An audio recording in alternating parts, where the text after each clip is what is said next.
Now, it's connected with an older character. We know we have Heber, and his wife is Jael. Now, I made her a little bigger because she's a bigger character in this story. And it's interesting, Sisera is on the run.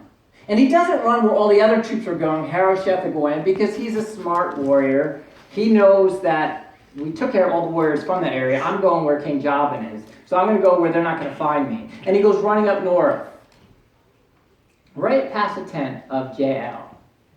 Isn't it interesting how God positions people? I find it so interesting that God just happened to plop her tent right there. So he's running by and saying, hey, I know those people. And she sees him and says, I know Sisera. And I'm friendly with Jabin. And of course I know Sisera. And he knows me. Our whole family. He says they're friendly. He says, come on. She goes, come on. Come here. Well, you're safe. Don't worry about it. I got you. So he says, here, have some water. No, I'll give you something special. I'll give you milk. And lay there, rest. She puts the blanket in, and he's resting. Don't worry. He's asleep. He's good. But it's interesting how God positions people in the right spot at the right time when she should be living in Judah, way down at the bottom, but she's living there because God moved her. Some of you, God may have moved you. Maybe moving around in your situations, and God is moving you for a particular reason, for a particular purpose, for the people around you, for somebody that just may be running by your life. You think, hey, it's interesting that person's running by my life. And she was aware that he was running.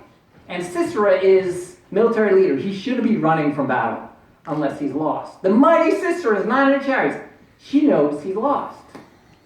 So she sees an opportunity. What Sisera didn't know when he went to her tent is that God said earlier in chapter 4 that God sold Sisera into a hand of a woman. Could this be the woman?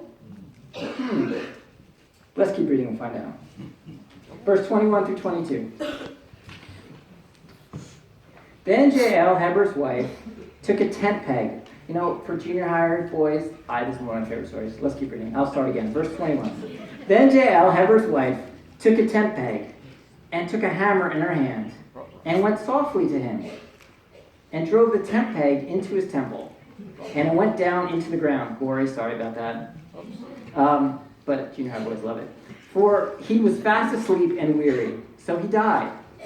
And then as Barak pursued Sisera, Jael came out to meet him and said to him, come, I will show you the man whom you seek.